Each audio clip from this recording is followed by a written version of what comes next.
నమస్కారం, జీ న్యూస్కి స్వాగతం. నేను మీ శ్రీనివాస్. ఈరోజు వార్తల్లో విశేషాలు.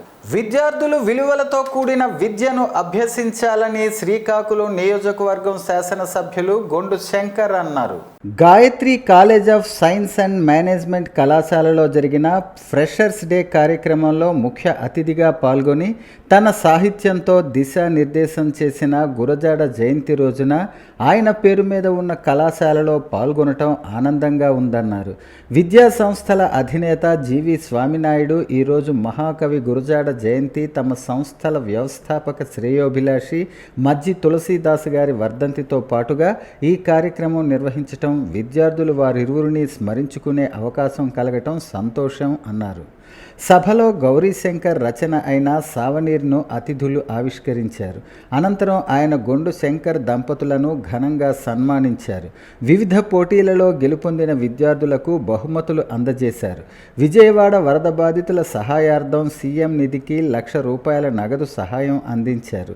ఈ కార్యక్రమంలో సంయుక్త సంచాలకులు రంగారావు, డాక్టర్ పులకంఠం శ్రీనివాసరావు, రాజ్ కుమార్, సీతారామనాయుడు, గౌరీశంకర్ తదితరులు పాల్గొన్నారు. జరుపుకుంటున్న సందర్భంగా గురజాడ ఎడ్యుకేషనల్ సొసైటీ అధినేత గౌరవనీయులు తండ్రి సన్మానులు శ్రీ జీవి స్వామినాయుడు గారికి, అలాగే డైరెక్టర్ సవితమ్మ గారికి, అలాగే ఈ సభాధ్యక్షులు పులకంఠం శ్రీనివాస్ గారికి, ప్రత్యేక అతిథులు కరస్పాండెంట్ అంబటి రంగారావు గారికి, అలాగే ఇతర అధ్యాపక సిబ్బందికి మరియు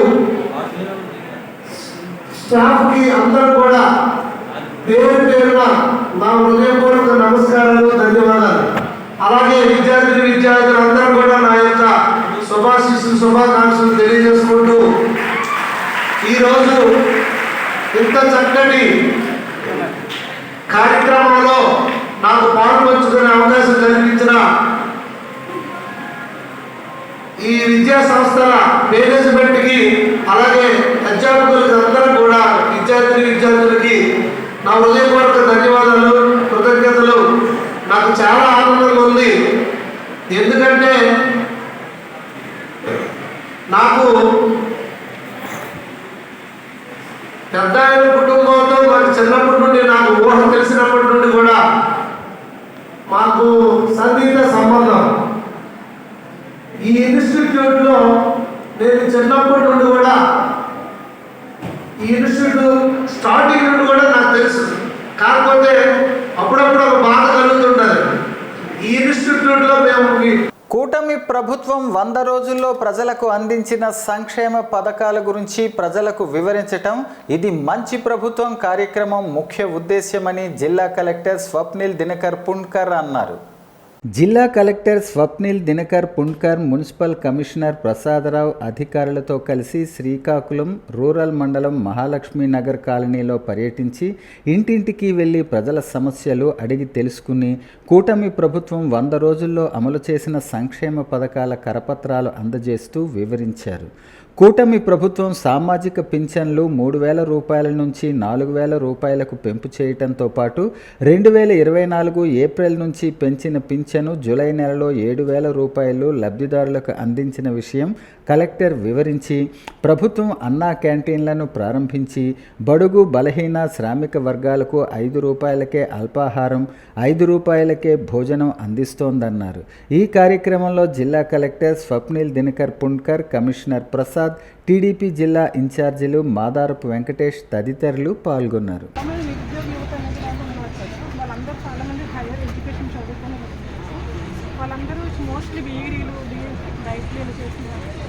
వాళ్ళ కోసం చెప్పి బీఎస్సీ నోటిఫికేషన్ అనేది తీసుకుని వచ్చింది. అందులో 16,437 పోస్ట్ నోటిఫికేషన్ అనేది తీసుకుని దాంతో పాటు మెయిన్ ఇంపార్టెంట్ ఏంటంటే మనకి పెన్షన్ అనేది ఇంతలో ₹1,000 ఎక్స్ట్రా పెన్షన్ 4,000 ప్రతి నెల మనకి ఇస్తున్నారు. గవర్నమెంట్ వచ్చిన మొదటి నెలలోనే 3 months పెన్షన్ కూడా కలిపేసి ఫస్ట్ మంత్లో మనకి 7,000 పెన్షన్ అనేది ఇచ్చేది. 7,000 ఇచ్చారు సార్. అంటే అది ఒకటి వన్ టైప్ ఆఫ్ పెన్షన్, మిగతా డిజేబుల్ పెన్షన్ దీని గురించి అది మనకి పెన్షన్స్లోనే చాలా రకాలు ఉన్నాయి. డిజేబుల్ పెన్షన్ అంటే ఎవరికైనా సరే డిజేబుల్ అంటే ఎనీ కైండ్ ఆఫ్ డిజేబిలిటీ ఉన్నా కానీ వాళ్ళకి పెన్షన్ ఇస్తుంది, వాళ్ళకి 6,000 ఇస్తుంది మనకి పెన్షన్. అలా కాకుండా ఓల్డ్ ఏజ్ పెన్షన్ అయితే మనకి 4,000 అట్లా ఇస్తుంది. సైబర్ నేరాలపై ప్రత్యేక దృష్టి సారించామని విశాఖపట్నం రేంజ్ డీఐజీ గోపీనాథ్ జెట్టి చెప్పారు. సైబర్ నేరాల పట్ల అప్రమత్తంగా ఉండాలని ఒకవైపు ప్రజలకి అవగాహన కల్పిస్తూనే మరోవైపు నిందితులను గుర్తించే చర్యలు చేపడుతున్నామన్నారు. శ్రీకాకుళం జిల్లాకి విచ్చేసిన సందర్భంగా ఆయన మీడియాతో మాట్లాడారు. విశాఖ రేంజ్ డీఐజీగా బాధ్యతలు చేపట్టిన తర్వాత తొలిసారి ఆయన శ్రీకాకుళం పర్యటనకి విచ్చేశారు. ఈ సందర్భంగా జిల్లా పోలీసు కార్యాలయం వద్ద పోలీసు సిబ్బంది నుంచి గౌరవ వందనం స్వీకరించారు. జిల్లాలోని పోలీస్ అధికారులతో ఆయన శాంతి భద్రతలపై సమీక్షించారు. శ్రీకాకుళం జిల్లాకి విచ్చేసిన డీఐజీ గోపీనాథ్ జెట్టి మీడియాతో మాట్లాడుతూ రేంజ్ పరిధిలో గంజాయి అక్రమ రవాణాపై ఉక్కుపాదం మోపుతున్నామన్నారు. విస్తృత తనిఖీలను నిర్వహిస్తూ గంజాయి అక్రమ రవాణాదారులను పట్టుకుని కటకటాల వెనక్కి పంపిస్తున్నామన్నారు. ఏజెన్సీ నుంచి మైదాన ప్రాంతాలకు గంజాయి రవాణా అయ్యే ప్రాంతాలను గుర్తించి ఆయా చోట్ల నిఘాను పటిష్టం చేశామన్నారు. ప్రధానంగా సైబర్ నేరాలపైన గంజాయి వినియోగంపైన ప్రత్యేక దృష్టి పెట్టామన్నారు. అలాగే యువత మాదక ద్రవ్యాల బారిన పడకుండా అవగాహన కార్యక్రమాలను నిర్వహిస్తున్నామన్నారు. ఏఓబి పరిధిలో మావోయిస్టుల ప్రాబల్యం తగ్గిందన్నారు. జిల్లాలో శాంతి భద్రతల పరిరక్షణకు చర్యలు చేపట్టామన్నారు.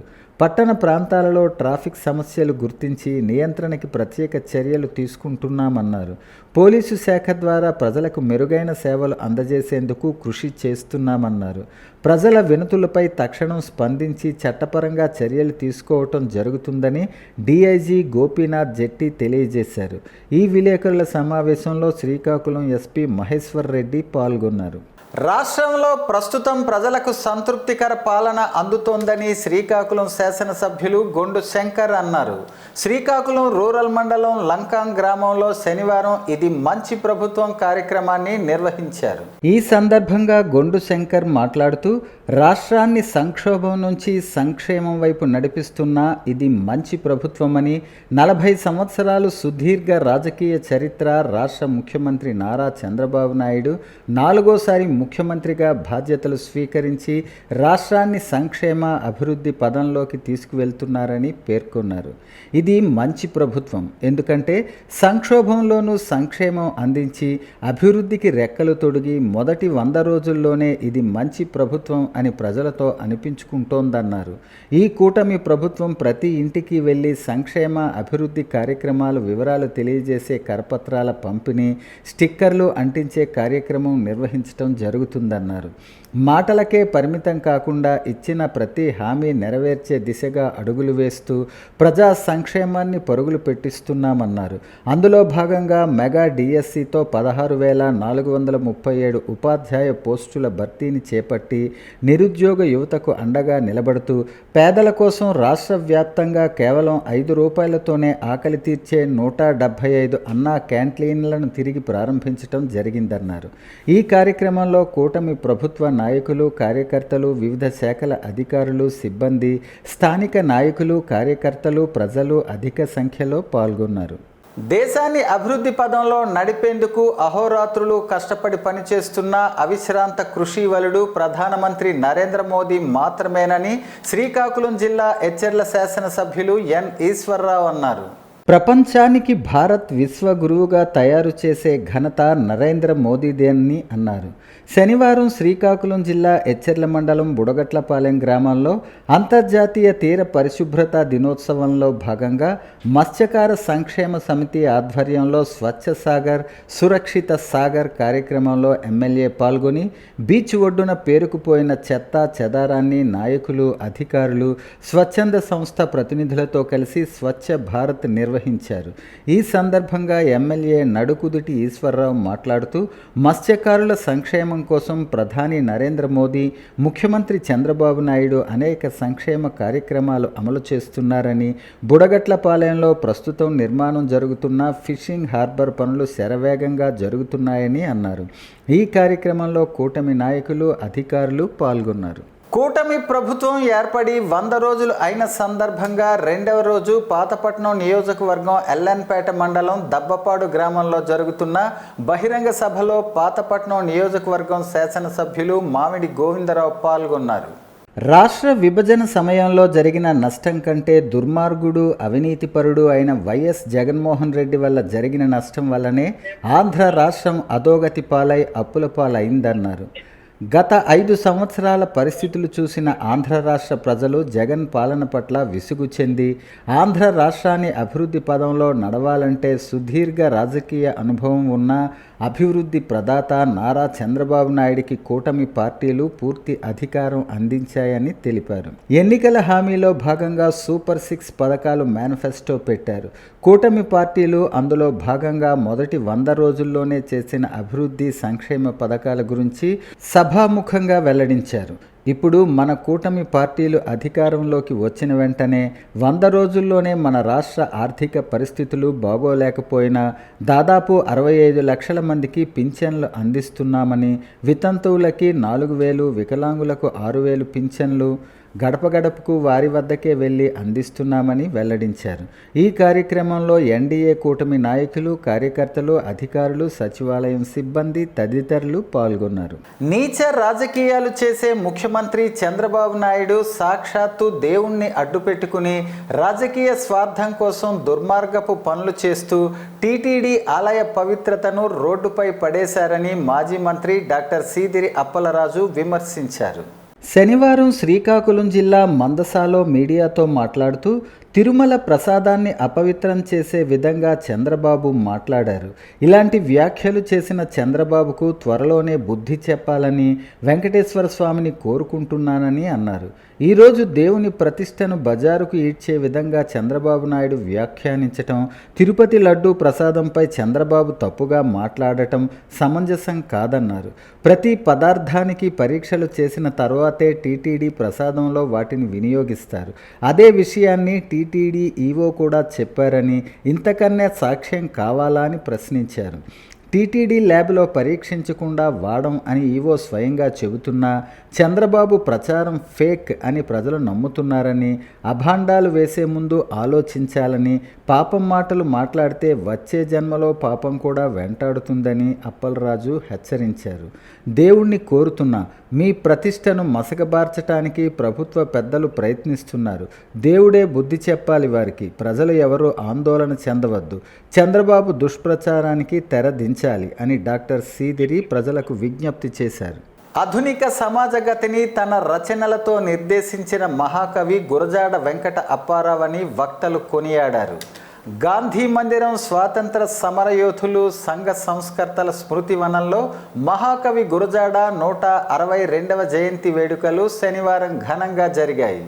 గురజాడ అప్పారావు విగ్రహ దాతలు జామి భీమశంకర్, పత్తి సుమతితో పాటు ప్రముఖ చిన్నపిల్లల వైద్య నిపుణులు కొంచాడ సోమేశ్వరరావు, సురంగి మోహన్ రావు, గాంధీ మందిర బృందం గురజాడ విగ్రహానికి పూలమాలలు వేశారు. ఈ సందర్భంగా డాక్టర్ కొంచాడ సోమేశ్వరరావు మాట్లాడుతూ 100 ఏళ్ల క్రితమే నేటి సమాజ స్థితి గతులను దిశానిర్దేశం చేసే దిశగా గురజాడ రచనలు చేశారన్నారు. పుత్తడి బొమ్మ పూర్ణమ్మ, కన్యాశుల్కంలో పాత్రల ప్రభావం నేటికి సమాజంలో ఉందన్నారు. విద్యావేత్త సురంగి మోహన్ రావు మాట్లాడుతూ భారతదేశంలో ఉన్న కొన్ని అసమానతలపై గురజాడ చేసిన రచనల ప్రభావం ఎప్పటికీ సజీవంగా ఉంటుందన్నారు. ఆధునిక సాహిత్యానికి వెలుగునిచ్చే దిశగా గురజాడ శాశ్వతంగా నిలిచిపోయారన్నారు. ఈ సందర్భంగా ప్రముఖ రచయిత్రి పత్రి సుమతి రచించిన గురజాడ పంచాక్షరి పుస్తకాన్ని అతిథులు డాక్టర్ కొంచాడ సోమేశ్వరరావు, బరాటం లక్ష్మణరావు, సురంగి మోహన్ రావు, పైడి హరనాథరావు, నిష్టల నరసింహమూర్తి బృందం ఆవిష్కరించారు. అనంతరం అతిథులు కొంచాడ సోమేశ్వరరావు, పత్తి సుమతిలను నిర్వాహకులు ఘనంగా సత్కరించారు. ఈ కార్యక్రమంలో గాంధీ మందిర కమిటీ ప్రతినిధులు పందిరి అప్పారావు, మెట్ట అనంతం భట్లు, మహీబుల్లా ఖాన్, కొంక్యాన మురళీధర్, నక్క శంకర్రావు, తర్లాడ అప్పలనాయుడు, కొమ్ము రమణమూర్తి, గుత్తు చిన్నారావు, సాలిహుండం రవికుమార్ శాస్త్రి తదితరులు పాల్గొన్నారు. ఈరోజు గాంధీ మందిర స్మృతివనంలో గురజాడ అప్పారావు గారి జయంతి వేడుకలు దిగ్విజయంగా నిర్వహించడం జరిగింది. ఈ సందర్భంగా గురజాడ రచనల గురించి, గురజాడ వాళ్ళకి సేవల గురించి, సాహితీ రంగంలో వారు చేసిన అభివృద్ధి గురించి మేమందరం కూడా ఒకసారి స్మరించుకున్నాం. ఈరోజు తెలుగులో ఒక వ్యవహార భాష ప్రవేశపెట్టి తద్వారా కొన్ని ప్రముఖమైన ప్రజాదరణను చూరగొన్న రచనలు ఆయన చేయడం జరిగింది. ముఖ్యంగా గిడియూరు రామ్మూర్తి పంతులు గారితో ఆయన సహవాసం చేసుకొని ఈ రచనలు ఎక్కువగా చేసినట్టుగా మనందరికీ కూడా తెలుసు. సో ఆయన చేసిన రచనలో ముఖ్యమైనది కన్యాశుల్కం, పుత్రబొమ్మ పూర్ణమ్మ, తర్వాత కొన్ని వచన గేయాలు. ఆ వచన గేయాల్లో దేశభక్తిని పెంపొందించే దేశమంటే మట్టి కాదు, దేశమంటే మనుషులోయ్ అనే ఒక మంచి దేశభక్తి గీతాన్ని కూడా ఆయన ఈరోజు ప్రజలకు అందించడం జరిగింది. అటువంటి మహోన్నతమైన వ్యక్తి, సంఘ సంస్కర్త, కొన్ని ఈ సంఘంలో ఉన్న కొన్ని దురాచార వాటిని పోగొట్టడానికి ఆయన అనేక రకాలుగా కృషి చేయడం జరిగింది. వాటిని ఆధారంగా చేసుకుని ఈరోజు ఎన్నో ప్రదర్శనలు మన ఆంధ్ర రాష్ట్రంలో కన్యాశుల్కం సుమారుగా 100 ప్రదర్శనలు ఆయన చేయడం జరిగింది. సారంగధర అని యాక్చువల్గా మొదటి రచన అయింది, కానీ అది తెలుగులో కాదు, ఇంగ్లీష్లో చేశారు. అది బెంగాల్ రాష్ట్రానికి చెందిన ఒక పత్రికా ఎడిటర్ దాన్ని చూసి ఇంత బాగా రాసిన రచయిత ఎవరు అని చెప్పేసి వాకప్ చేసి ఆయన మళ్ళీ గురజాడ అప్పారావు గారితో సంప్రదించి, మీరు ఇంగ్లీష్లో కాకుండా తెలుగులో మీరు రచనలు గావించండి, తద్వారా మీరు ఉన్న ఇప్పుడు మన సమాజంలో ఉన్న ఇటువంటి అన్నిటి కూడా నిర్మూలించడానికి బాగా దోహదపడతాయి అని అనడంతో ఇప్పుడు కన్యాశుల్కమని, ఈ పుత్రబొమ్మ పూర్ణమ్మని ఇటువంటి కొన్ని రచనలు ఆయన చేయడం జరిగింది. తక్కువ కాలంలోనే ఆయన విజయనగరంలో చనిపోవడం జరిగింది. సుమారుగా 53 సంవత్సరాల వయసులోనే ఆయన చనిపోవడం జరిగింది. వచ్చేది ఇప్పటికి కూడా ఆయన చేసిన రచనలు, ఆయన సేవలు కూడా అందరూ కూడా స్మరించుకుంటున్నాం. అటువంటి వ్యక్తి మన తెలుగువాడు కావడం మనందరికి కూడా గర్వకారణం. నవయుగ కవి వైతాళికునిగా పేరుగాంచిన ప్రముఖ రచయిత, సంఘ సంస్కర్త గురజాడ అప్పారావు జయంతి కార్యక్రమాన్ని తెలుగు రచయితల వేదిక ఆధ్వర్యంలో ఘనంగా శాంతినగర్ కాలనీలో గల స్మృతి వనంలో నిర్వహించారు. తెరవే అధ్యక్షులు ఉత్తరావళి నాగేశ్వరరావు, ప్రధాన కార్యదర్శి ఆర్వి రమణమూర్తి మరియు సభ్యులందరూ కలిసి గురజాడ విగ్రహానికి పూలమాలలు వేసి ఘన నివాళులర్పించారు. ఈ సందర్భంగా సంస్థ అధ్యక్ష కార్యదర్శులు గురజాడ యొక్క కవితా శైలిపైన, వారు రచించిన రచనలపైన, కన్యాశుల్కం నాటకంపైన తమ అభిప్రాయాలను వెల్లడించారు. ఈ కార్యక్రమంలో తెలుగు రచయితల వేదిక సభ్యులు doctor Komalarao, Pudi Janardhan Rao, Kimmi Santosh Kumar, IND Prasad, doctor Bhogela Umamaheswararao, Sodavaram Eswararao, Iddi Papayya, Vavilapalli Rajarao, Tangi Erramma, Parvatharao, Nikku Harisatyanarayana, Nikku Appanna, B Jagannatharao, Paidi Haranatharao తదితరులు పాల్గొన్నారు. రాష్ట్ర ముఖ్యమంత్రి నారా చంద్రబాబు నాయుడు నేతృత్వంలో కూటమి ప్రభుత్వం 100 రోజుల పరిపాలన నయవంచన, మోసంతో కూడుకుని పేదవారి నోట్లో మట్టి కొట్టేలా సాగిందని వైసీపీ యువనేత తమ్మినేని చిరంజీవి నాగ్ ఎద్దేవా చేశారు. సూపర్ 6 పథకాలు 6 సెన్స్తో చెప్పినవి కావని, తప్పుడు సెన్స్తో చెప్పిన మాటగా ఆయన అభివర్ణించారు. ప్రకటిత అప్రకటిత ముఖ్యమంత్రుల మధ్య ఊగిసలాడుతున్న ఉప ముఖ్యమంత్రి, ఈ ముగ్గురు వల్ల రాష్ట్రానికి ఒరిగింది శూన్యం అన్నారు. తన నివాసంలో కూటమి ప్రభుత్వ పాలనపై చిరంజీవి నాగ్ మీడియా సమావేశం నిర్వహించారు.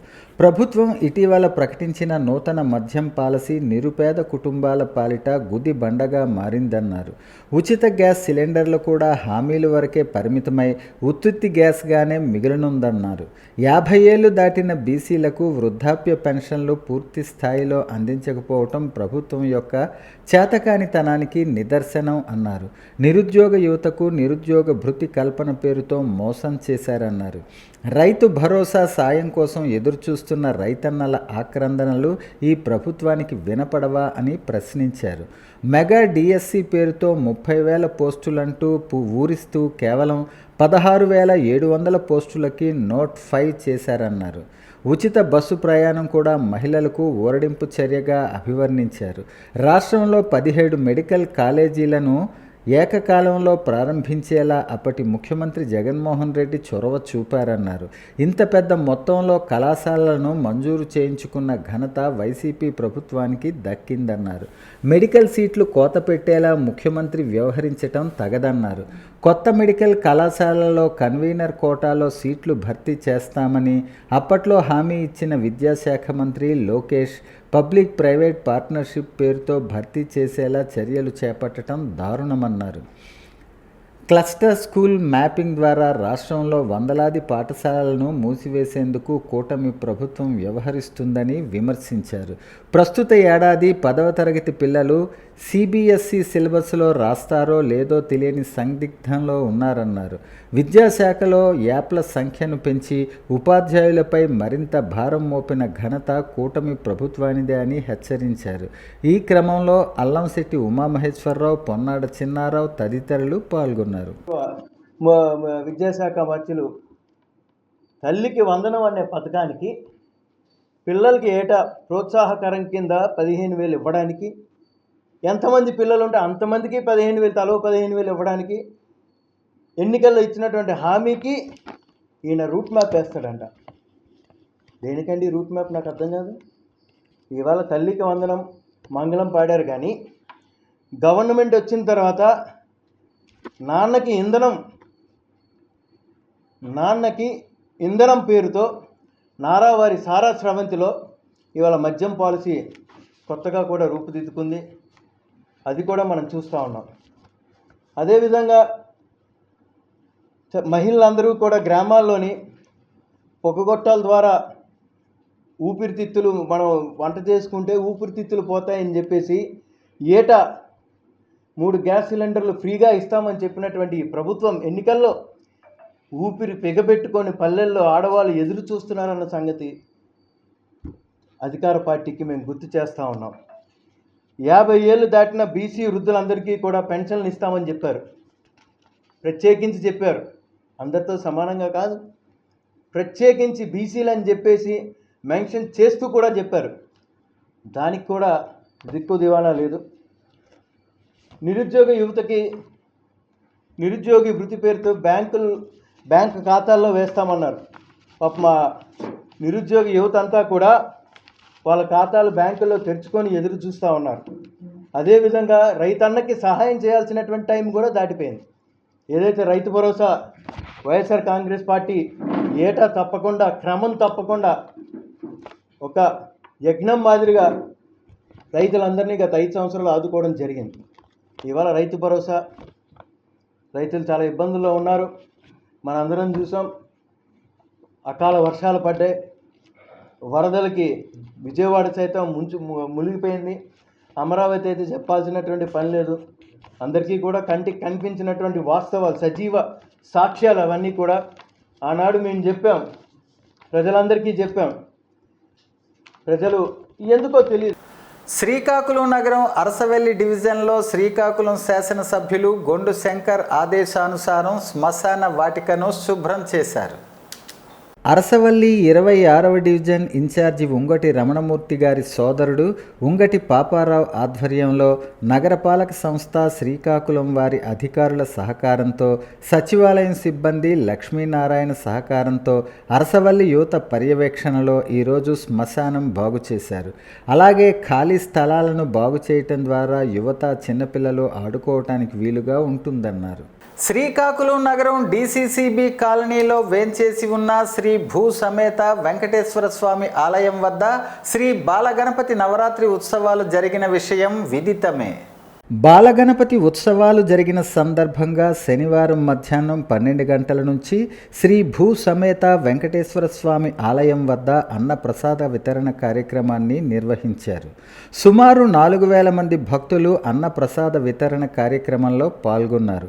ఈ కార్యక్రమంలో 19వ డివిజన్ నాయకులు బిర్లంగి రామ్మోహన్ రావు, డాక్టర్ గెడ్డవలస సురేష్, బొడ్డు బిందుకృష్ణ, ప్రసన్న కుమార్ దేవ్, కోన శ్రీనివాస్, పైడి నాగేశ్వరరావు, ఎలక్ట్రికల్ ఏఈ సురేష్, మామిడి ధర్మారావు, గొప్పు సంతోష్, వెంకటరమణ రెడ్డి, కమిటీ సభ్యులు, స్థానికులు పాల్గొన్నారు. బీసీ కుల గణన కోసం బహుజన సమాజ్ పార్టీ రాష్ట్ర వ్యాప్త ఉద్యమానికి పిలుపునిచ్చింది. ఈ ఉద్యమంలో భాగంగా అక్టోబర్ 9న విజయవాడలో మహాధర్నా నిర్వహిస్తున్నట్టు ఆ పార్టీ ఉభయ రాష్ట్రాల కోఆర్డినేటర్ డాక్టర్ జె పూర్ణచంద్రరావు తెలిపారు. శనివారం ఉదయం స్థానిక అంబేద్కర్ విజ్ఞాన కేంద్రంలో జరిగిన బీసీ అసెంబ్లీ కార్యక్రమంలో ఆయన మాట్లాడారు. ఒకనాడు మనువాదం అంటే బ్రాహ్మణవాదంగా మాట్లాడేవారని, ప్రస్తుతం ఆంధ్రప్రదేశ్ రాజకీయాల్లో కమ్మ రెడ్డివాదంగా చూడాలని ఆయన అన్నారు. ఎవరేమనుకున్నా ఇది కులాంధ్రప్రదేశ్ అని స్పష్టం చేశారు.